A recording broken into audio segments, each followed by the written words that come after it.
अस्सलाम वालेकुम। आज का हमारा टॉपिक है आर्टिफिशियल सैटेलाइट्स। बच्चों पहले बता दूं, ये इम्पोर्टेंट लॉन्ग क्वेश्चन नहीं है, लेकिन अनइम्पोर्टेंट तौर पे लॉन्ग भी आ सकता है। इसमें शॉर्ट और एमसीक्यूज तो आने ही आने हैं, ठीक है। सबसे पहले हम समझेंगे पॉइंट्स टू अंडरस्टैंड। जो पॉइंट्स आपने समझने हैं ना, पहला पॉइंट है कि सैटेलाइट क्या होता है। देखिए ना, आर्टिफिशियल सैटेलाइट तो बाद में पढ़ेंगे, पहले ये पढ़ते हैं कि सैटेलाइट क्या होता है। हमारी ज़मीन गोल है, अर्थ, ठीक है। उसके गिर्द ना अगर हम एक सर्कुलर पाथ इमेजिन करें, ठीक है, वो सर्कुलर पाथ कहलाएगा ऑर्बिट। क्या कहलाएगा? ऑर्बिट। ज़मीन के गिर्द एक ऑर्बिट। अब इस ऑर्बिट में कोई भी चीज़ अगर घूम रही है ना, उसका नाम है सैटेलाइट।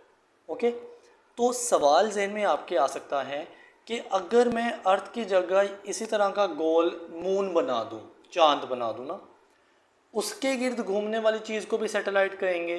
आंसर इज़ नो, क्योंकि सैटेलाइट की ये डेफिनेशन हमने फिक्स कर दी है कि ज़मीन के गिर्द जो ऑब्जेक्ट घूमेगा ना, उसी ऑब्जेक्ट को बस सैटेलाइट कहना है। अब सैटेलाइट की दो टाइप्स होती हैं, एक होता है नेचुरल सैटेलाइट और दूसरी होती है आर्टिफिशियल सैटेलाइट। नेचुरल सैटेलाइट मतलब ऐसा ऑब्जेक्ट जो कि नेचुरल तौर पे ज़मीन के गिर्द घूमे, जैसा कि मून। अब मून किसी बंदे का भेजा हुआ नहीं है, वो शुरू से था और नेचुरली तौर पे ज़मीन के गिर्द मूव कर रहा था। So moon is a natural satellite. Artificial satellite ऐसा ऑब्जेक्ट होता है जो कि किसी कंपनी यानी लोगों ने भेजा होता है और वो ज़मीन के गिर्द ऑर्बिट में मूव करता है। ऐसे ऑब्जेक्ट को बोलते हैं आर्टिफिशियल सैटेलाइट्स। तो हमारा टॉपिक भी यही है, artificial satellites. Okay. Now question number 3, question number 2 हो गया, आर्टिफिशियल सैटेलाइट्स क्या होते हैं।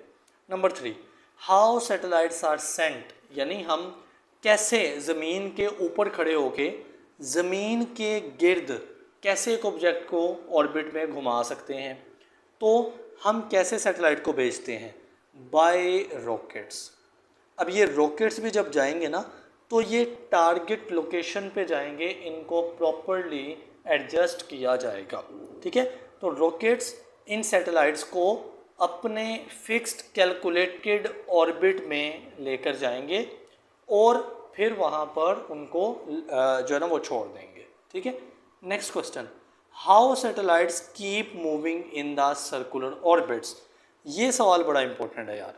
देखो, ये एक ऑब्जेक्ट है जिसको आपने नाम दे दिया सैटेलाइट का। बच्चे, इसके ऊपर ग्रेविटी लग रही है ज़मीन के सेंटर की तरफ। तो ये ज़मीन के सेंटर की तरफ क्यों नहीं आके गिर जाता? ये क्यों सर्कल में, सर्कुलर ऑर्बिट में ही मूव करता रहता है? इसकी रीज़न क्या है? सुने ज़रा तवज्जो से। हमने कल पढ़ा था सेंट्रीपिटल फोर्स। सेंट्रीपिटल फोर्स ऐसी फोर्स जो कि सर्कल में चीज़ को घुमाए रखती है। तो अब ये सैटेलाइट पे सेंट्रीपिटल फोर्स लगती है सेंटर की तरफ, जो कि अर्थ की ग्रेविटी ही दरअसल होती है। और इस सैटेलाइट की जो वेलोसिटी होती है ना बच्चे, वो होती है उसके टेंजेंट के अलोंग। तो सैटेलाइट किसी भी पॉइंट पे ना, लेट सपोज इस पॉइंट पे है, तो इस पॉइंट पर उस पर लगने वाली सेंट्रीपिटल फोर्स ज़मीन के सेंटर की तरफ होगी और उस पर उसकी जो स्पीड है वो टेंजेंट के अलोंग होगी और दोनों आपस में परपेंडिकुलर होंगे, राइट। तो इन दोनों का एक्शन सेम टाइम पे होता है। किन दोनों का? वेलोसिटी का और सेंट्रीपिटल फोर्स का। तो इन दोनों के इन बिटवीन, यानी ना वो वेलोसिटी की तरफ सैटेलाइट मूव करती है, ना वो सेंट्रीपिटल फोर्स की वजह से सेंटर की तरफ जाती हैं, बल्कि इन दोनों के एक्शन के वजह से वो एक दरमियान वाला सर्कुलर पाथ अडॉप्ट कर लेती हैं।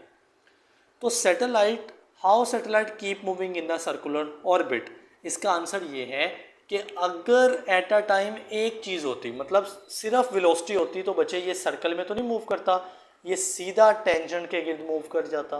और अगर सिर्फ और सिर्फ सेंट्रीपिटल फोर्स होती तो ये तब भी सर्कल में मूव नहीं करता, ये सेंटर की तरफ आके गिर जाता। तो सैटेलाइट सर्कल में इसलिए मूव करती रहती है कि उस पर सेम टाइम में दोनों वेलोसिटी और सेंट्रीपिटल फोर्स एक्ट करते हैं और वो उसको एक कर्व्ड पाथ या सर्कुलर पाथ में घुमा देते हैं। ठीक है, नेक्स्ट क्वेश्चन, लो फ्लाइंग सैटेलाइट से क्या मुराद है? ये क्वेश्चन इंपॉर्टेंट है, आगे जो कैलकुलेशन वाली हेडिंग है ना वो इसी पे बेस्ड होगी। लो मतलब नीचे से नीचे, फ्लाइंग यानी उड़ने वाली सैटेलाइट मतलब सैटेलाइट। देखें यहाँ पर एक बात समझने की ज़रूरत है। मान लें ये आपके पास अर्थ है और अर्थ के ऊपर ऑर्बिट में ये वाला ऑब्जेक्ट एक सैटेलाइट है। ओके हो गया। अब अगर हम बात करें ना तो अर्थ के सेंटर से लेकर अर्थ के किनारे तक का जो फासला है ना वो अर्थ का रेडियस कैपिटल आर कहलाता है। एंड जो सैटेलाइट का डिस्टेंस है ज़मीन की सरफेस से, मैं सेंटर से बात नहीं कर रहा, मैं कलर चेंज कर रहा हूँ, सरफेस से उठा रहा हूँ, तो ज़मीन की सरफेस से सैटेलाइट का डिस्टेंस है ना वो कहलाता है हाइट ऑफ सैटेलाइट। ठीक है, तो हाइट ऑफ सैटेलाइट को कैलकुलेट किया जाएगा ज़मीन की ये वाली सरफेस से और रेडियस को कैलकुलेट किया जाएगा सरफेस से सेंटर पॉइंट तक। ठीक है, अगर आप यही एग्जाम्पल देख लें जो मैंने ड्रॉ की है ना तो बच्चे इस एग्जाम्पल में जितना का ऑलमोस्ट रेडियस ऑफ अर्थ है उतनी ही सैटेलाइट की हाइट है। तो हम इस सैटेलाइट को लो फ्लाइंग सैटेलाइट बच्चों नहीं कह सकते। लो फ्लाइंग सैटेलाइट क्या होगी कि अगर कोई सैटेलाइट ज़मीन की सरफेस के बहुत करीब है, ओके, इतनी करीब कि उसकी जो हाइट है ना सरफेस से वो as compare to the radius of Earth वो हाइट निग्लिजिबल है। मतलब हाइट इतनी छोटी है सैटेलाइट की कि रेडियस के मुकाबले में आप उसको निगलेक्ट कर सकते हैं। तो ऐसी सैटेलाइट को बोलेंगे लो फ्लाइंग सैटेलाइट। अब इनका एक्सेलरेशन क्या होता है? देखें बच्चे, ये सैटेलाइट देखा जाए तो ज़मीन के बहुत करीब आ चुकी है। अब ज़मीन के इतने करीब आ चुकी हैं कि इस पर लग रहा है ग्रेविटेशनल एक्सेलरेशन g। तो ये सैटेलाइट लो फ्लाइंग सैटेलाइट ज़मीन के इतने करीब होती हैं कि इनका एक्सेलरेशन ग्रेविटी वाला होता है यानी स्मॉल g वाला होता है। Now we have to do some calculation. पहली कैलकुलेशन है क्रिटिकल वेलोसिटी। इसकी डेफिनेशन मैं आपको अभी समझाता हूँ, पहले ना कुछ कैलकुलेशन करते हैं। देखो बच्चे, ये जो सैटेलाइट है, ये वाली सैटेलाइट या कोई भी एग्जांपल ले लो, ये सर्कल में मूव करेगी ना, सर्कुलर पाथ में मूव करेगी। तो इसको मूव करने के लिए सेंट्रीपिटल फोर्स चाहिए या फिर कल पढ़ा सेंट्रीपिटल एक्सेलरेशन AC चाहिए। ओके, और AC कल मैंने बताया था बराबर होता है v²/r के। ओके, लेकिन सैटेलाइट मैंने बोला था ना कि अब के बाद लो फ्लाइंग सैटेलाइट की बात होगी। तो लो फ्लाइंग सैटेलाइट में हाइट निग्लिजिबल हो जाती है। तो फिर इस सैटेलाइट की हाइट तकरीबन रेडियस ऑफ अर्थ के इक्वल होगी। यानी अगर आप इसको सेंटर से कैलकुलेट करते हो ना टोटल डिस्टेंस, तो उसमें r+h करना पड़ेगा ना। देखो मेरी बात तवज्जो से सुनो, ये सैटेलाइट पड़ी है, मैं अब इसका डिस्टेंस लेना चाह रहा हूँ सेंटर से। तो सेंटर से पहले किनारे तक का फासला r है और फिर थोड़ा सा डिस्टेंस h है। अब h जो है वो तो इग्नोरेबल है ना, वो तो बहुत छोटा है। तो फिर डिस्टेंस तकरीबन r+h को मैं जस्ट r ही लिख सकता हूँ। तो मुझे छोटा r नहीं लिखना चाहिए, मुझे अभी बड़ा r लिखना चाहिए। एंड जब ये मैं बात कर रहा हूँ लो फ्लाइंग सैटेलाइट की, तो मैंने बोला इस पर लगने वाला एक्सेलरेशन ग्रेविटी का होता है जी। तो यहाँ पर ये जो AC है ना, AC क्या है? सेंट्रीपिटल एक्सेलरेशन जो इसको सर्कल में घुमा रहा है। फिर मैं इसको इक्वल कह सकता हूँ G के, क्योंकि इस पर एक ही एक्सेलरेशन लग रहा है ग्रेविटी का और वही एक्सेलरेशन की वजह से वो ये सैटेलाइट सर्कल में मूव कर रही है। सो यही वाला जो G है ना, this is equal to the centripetal acceleration. Now what you have to calculate critical velocity. तो यहाँ से बच्चे आप v वेलोसिटी को सेपरेट करने वाले हैं। उसके लिए v स्क्वायर के नीचे r क्या हो रहा है, डिवाइड हो रहा है, तो r इधर जाके g के साथ हो जाएगा मल्टीप्लाई, तो g r आपस में मल्टीप्लाई हो जाएंगे, दूसरी साइड पे बच जाएगा v स्क्वायर। राइट नाउ आप दोनों तरफ क्या करेंगे, स्क्वायर रूट ले लेंगे, तो ये कैंसलेशन हो जाएगी, पीछे आपके पास बच जाएगा v equals to under root G R. Okay, अच्छा ये आपके पास है वो वाली वेलोसिटी जो कि एक लो फ्लाइंग सैटेलाइट को चाहिए, मतलब ऐसी सैटेलाइट जो ज़मीन के इंतहाई करीब है, उसको जो वेलोसिटी चाहिए ताकि वो सर्कल में मूव कर सके, उस वेलोसिटी को कहते हैं क्रिटिकल वेलोसिटी। ओके, दोबारा सुन लें, क्रिटिकल वेलोसिटी ऐसी वेलोसिटी होती है जो कि एक मिनिमम हाइट वाली यानी लो फ्लाइंग सैटेलाइट को रिक्वायर होती हैं to move in the circular path. तो इसका फार्मूला ये आ गया। अब हम इसकी वैल्यू को कैलकुलेट करेंगे इसी पेज के ऊपर। ठीक है, तो देखिए बच्चे, v is equal to under root G R. चलिए ऐसा करते हैं, पेज चेंज कर लेते हैं। ओके बच्चों, तवज्जो, हमने पढ़ा कि v is equal to under root G R, this is the critical velocity. Okay, now ये जो r है ना, this is the radius of Earth, radius of Earth, and इसका जो वैल्यू होती है वो होती है 6400 किलोमीटर। इसकी वैल्यू फिक्स्ड है, आपको मैट्रिक में भी पढ़ी हुई है, यहाँ पर भी याद करनी है, 6400 किलोमीटर। लेकिन आपको पता है ऐसे यूनिट मीटर होता है, तो मैं कन्वर्जन करता हूँ, ये 6400 है, ऐसे ही लिखा रहने दें, मल्टीप्लाई, ये किलो है तो किलो की जगह 10 की पावर 3 लिख लेता हूँ। ओके, और पीछे बच जाएगा मीटर।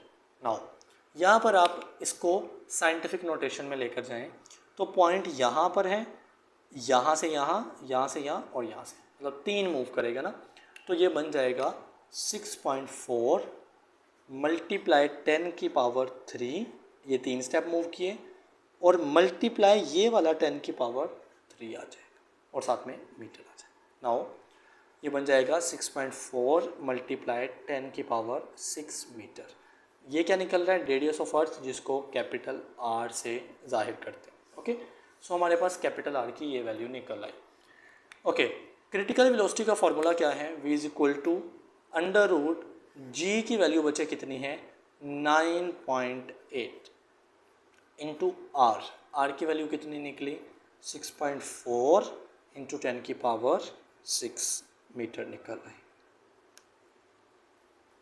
ओके, अभी आपने क्या करना है, इसको कैलकुलेटर करना है, मुझे ज़ुबानी याद है, आपने इसको मल्टीप्लाई करना है, अंडर रूट करना है, तो आंसर निकलेगा 7.9 मल्टीप्लाई 10 की पावर 3। ओके, तो वेलोसिटी का यूनिट क्या होता है, मीटर पर सेकेंड। अब अगली बात, मैं इस 10 की पावर 3 की जगह पे लिख सकता हूँ किलो, तो 7.9 किलो ये आ गया, और किलोमीटर पर सेकेंड। अब बच्चे ये आ गई आपकी क्रिटिकल वेलोसिटी की वैल्यू। तो क्रिटिकल वेलोसिटी का फॉर्मूला और डेफिनेशन पिछले पेज पे समझा आपने, और उसकी वैल्यू होती है 7.9 किलोमीटर पर सेकेंड। अब ये ज़ुबानी भी याद करनी है, ये MCQs आ जाता है।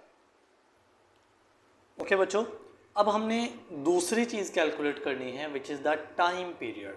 हम क्या पढ़ रहे हैं, हम पढ़ रहे हैं लो फ्लाइंग सैटेलाइट जो ज़मीन के बहुत करीब है। टाइम पीरियड से मुराद है कि वो टाइम, वो कितना टाइम होगा जिस टाइम के अंदर वो सैटेलाइट ज़मीन के गिर्द एक चक्कर काट लेगी। अब ये वो सैटेलाइट है जो ज़मीन के बहुत करीब है, तो हमने देखना है कितने टाइम में ये वाली करीब तरीन सैटेलाइट एक पूरा चक्कर ज़मीन के गिर्द काट लेती है। उस टाइम को बोला जाएगा टाइम पीरियड। क्या बोलेंगे, टाइम पीरियड। अब ये कैसे कैलकुलेट करना है, देखें, आपने बेसिक एक फॉर्मूला पढ़ा है ना, S is equal to VT। Okay, ये बेसिक वाला फॉर्मूला है जो आप शुरू से पढ़ते आए। यहाँ से बचे टाइम आपने सेपरेट कर लेना है। सो टाइम का फॉर्मूला हो जाएगा, देखें v इधर मल्टीप्लाई हो रहा है, उधर जाके डिवाइड हो जाएगा। So v is equal to S t is equal to S over v आ जाएगा। ओके, नाउ ये तो सिंपल टाइम है ना, मैं इसको टाइम पीरियड में कन्वर्ट करूँगा कैपिटल T से रिप्लेस करके। ओके, अब जब मैंने इस सिंपल टाइम को कैपिटल T बना दिया ना, तो मुझे डिस्टेंस को एक चक्कर का बनाना पड़ेगा। देखें ये सिंपल टाइम है, तो फिर डिस्टेंस भी कोई ख़ास नहीं है, ये भी सिंपल सी वैल्यू हो जाएगी। लेकिन अगर आपने टाइम को खास करके टाइम पीरियड बनाना है ना, तो टाइम पीरियड की क्या डेफिनेशन है, ऐसा टाइम जिसमें सैटेलाइट एक चक्कर काट ले। तो फिर मैं इस डिस्टेंस को एक चक्कर बनाऊंगा। अब एक चक्कर सर्कल पाथ में एक कंप्लीट चक्कर होता है 2πr। देखिए ना, एक सर्कल का जो सर्कमफेरेंस होता है उसका एक कंप्लीट बाउंड्री जो होती है वो 2πr के इक्वल होती है। कैपिटल R लिखा है मैंने, इसकी रीज़न पीछे मैंने दी है, क्योंकि ये लो फ्लाइंग सैटेलाइट है, इसकी हाइट जो है वो नेग्लिजिबल हो जाएगी, तो ज़मीन का रेडियस ही इसका जो है ना वो डिस्टेंस होगा। ओके, ओवर VSH आ जाएगा। तो ये टाइम पीरियड का फॉर्मूला निकल आया। अब आप इसकी वैल्यू निकालो। ठीक है, time period is equal to 2 into pi की वैल्यू कितनी है 3.14। ओके, इंटू आर क्या है, रेडियस ऑफ अर्थ है, जिसकी वैल्यू है 6.4 मल्टीप्लाई 10 की पावर 6। ये पिछले पेज पे मैं आपको समझा के आया हूँ।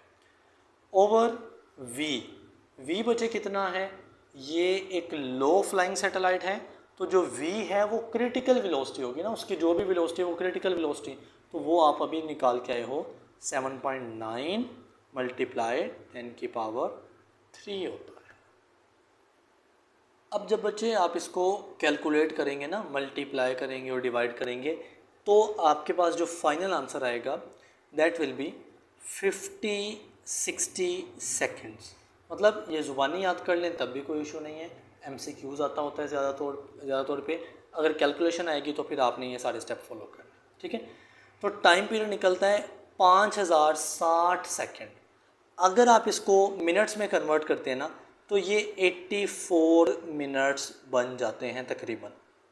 ठीक है, तो ये 84 मिनट्स का टाइम है जो कि टाइम पीरियड है। मतलब 84 मिनट्स चाहिए उस लो फ्लाइंग सैटेलाइट को एक चक्कर काटने में ज़मीन के गिर्द। ठीक है, तो ये टाइम है 84 मिनट्स और इसको बोलते हैं टाइम पीरियड। अब इसके बाद आपके पास दो चीज़ें बचती हैं इस टॉपिक में। Number 1, inverse square law. ये लॉ क्या कहता है, देखें आपने जो फॉर्मूला पढ़ा हुआ है ना, वो F is equal to GM1 M2 over R का स्क्वायर। ये आपने पढ़ा है ना, ग्रेविटी का फॉर्मूला। मैस 1 और मैस 2 यानी दो मैसेज हों, उनके दरमियान अगर फोर्स ऑफ ग्रेविटी एग्जिस्ट करती है ना, तो ये जो फोर्स है ये इन्वर्सली प्रोपोर्शनल है डिस्टेंस के। आर क्या है, डिस्टेंस इन दो मैसेज के दरमियान। अगर अर्थ है तो अर्थ के सेंटर से लेकर वो डिस्टेंस काउंट होगा। तो अब ये जो फोर्स है ये बराबर होती है MA के, तो मैं फोर्स की जगह लिख लेता हूँ MA। तो मैं कह सकता हूँ कि ये जो एक्सेलरेशन है ये इन्वर्सली प्रोपोर्शनल है किसके, distance between the centre of two masses उसके स्क्वायर के। आर जो है वो distance between the centre of two masses है, उसके स्क्वायर के इन्वर्सली प्रोपोर्शनल है फोर्स या फोर्स में आने वाला एक्सेलरेशन। तो यहाँ पर देखो इन्वर्स स्क्वायर लॉ से मुराद ये है कि ज़मीन के अगर बिल्कुल करीब देखा जाए, जो लो फ्लाइंग सैटेलाइट की बात कर रहे हैं, तो वहाँ पर आपने क्या बात की, वहाँ पर आपने कहा कि यहाँ पर एक्सेलरेशन g होगा। लेकिन अगर हम लो फ्लाइंग सैटेलाइट की बात नहीं करते, एक जो है ना वो दूर मौजूद सैटेलाइट की बात करते हैं, तो वहाँ पर एक्सेलरेशन बहुत कम होता जाएगा, क्योंकि डिस्टेंस के बढ़ने से एक्सेलरेशन जो है ना वो कम हो जाएगा। तो हमें इन्वर्स स्क्वायर लॉ को फॉलो करना पड़ता है जब सैटेलाइट को लॉन्च करना होता है। लास्ट बात करते हैं, relation of height with speed and time. देखिए आपने दो चीज़ें निकाली है, यहाँ पर आपने क्या निकाल लिया है, ये टाइम पीरियड निकाला है और पीछे आप निकाल के आए हो स्पीड। तो मैं यहीं पर लिख लेता हूँ, स्पीड क्या थी, v is equal to √GR। ये आपने क्या निकाली है, स्पीड निकाली है एक सैटेलाइट की। ठीक हो गया, तो ये सैटेलाइट की स्पीड निकाली है और ये उसका टाइम निकाला है। तो रिलेशन ऑफ हाइट, अगर हम बच्चे हाइट बढ़ाएंगे ना तो क्या होना है, देखो जैसे जैसे आप ज़मीन से दूर जाते जाएंगे ना, एक सैटेलाइट को दूर भेजते जाएंगे, उसके ऑर्बिट का साइज़ बड़ा होता जाएगा। देखो ना, ये सैटेलाइट ज़मीन से इतने करीब है ना, तो उसका ऑर्बिट का साइज़ ये है रेड कलर से। अगर मैं इसी सैटेलाइट को यहाँ पर ले जाऊँ तो फिर इसके ऑर्बिट का साइज़ क्या हो जाएगा, बड़ा हो जाएगा और इसकी स्पीड कम हो जाएगी। समझियो, तो अगर सैटेलाइट ज़मीन के करीब है, मतलब उसकी हाइट थोड़ी है, तो उसकी स्पीड ज़्यादा होगी। और अगर सैटेलाइट दूर चली गई है, यानी उसकी हाइट ज़मीन से बढ़ा दी है, तो वो स्लो मूव करेगी, क्योंकि उसको भी लंबा चक्कर काटना है ना, तो वो स्लो मूव करेगी। जब बच्चे वो स्लो मूव करेगी, उसको लंबा चक्कर काटना है, तो टाइम पीरियड बढ़ जाएगा। यानी अगर आप देख रहे हैं 84 मिनट्स लगते हैं एक लो फ्लाइंग सैटेलाइट को, तो अगर एक दूर सैटेलाइट पड़ी हो तो उसको भी 84 मिनट्स लगेंगे? नो, उसको बहुत ज़्यादा टाइम लगेगा as compare to this time, क्योंकि उसने लंबा चक्कर काटना है। ठीक हो गया। अब यहाँ तक था आपका ये वाला टॉपिक जिसमें आपने आर्टिफिशियल सैटेलाइट पढ़ा। उसके साथ ये जो इन्फॉर्मेशन है ये मैंने आपके साइड बॉक्स से लिया है, ये आपको याद करनी है for the purpose of MCQs। ये ज़मीन है, ज़मीन के गिर्द अगर एक सैटेलाइट को आपने भेजा है जो कि 27,000 किलोमीटर पर आवर की स्पीड से आपने भेजी है, तो बच्चे वो सर्कुलर ऑर्बिट में मूव करेगी। यानी ये ज़मीन के गिर्द ये जो रेड कलर का है ना, ये मैंने पूरा गोल बनाने की कोशिश की है, तो ये ऑर्बिट कहलाएगा सर्कुलर ऑर्बिट। तो अगर आपने एक ऐसी सैटेलाइट भेजी है जिसकी स्पीड तकरीबन 27,000 किलोमीटर पर आवर के हिसाब से है, तो उसका ऑर्बिट होने वाला है सर्कुलर, यानी बिल्कुल गोल। लेकिन अगर आप स्पीड बढ़ाते हैं 27,000 से 30,000, यानी आप एक सैटेलाइट भेजते हैं 30,000 किलोमीटर पर आवर की स्पीड से, तो वो सर्कुलर ऑर्बिट में नहीं बल्कि एक यहाँ से रेड से ऊपर आ रही है और ये ब्लैक वाला नीचे एलिप्टिकल ऑर्बिट, एलिप्टिकल कहते हैं थोड़ा सा अंडे की तरह, यानी बेजवी। तो अब ये मज़ीद बिल्कुल गोल में नहीं घूमेगी बल्कि ये थोड़ा से एलिप्टिकल ऑर्बिट में मूव करेगी। अगर आपने स्पीड बढ़ाई है 27,000 से 30,000, मान लें आपने 30,000 किलोमीटर पर आवर से स्पीड बढ़ा दी है 40,000 किलोमीटर पर आवर, तो वो सैटेलाइट एस्केप कर जाएगी। एस्केप से मुराद है कि वो भाग जाएगी। अब ये ज़मीन के गिर्द घूमना ही बंद कर देगी।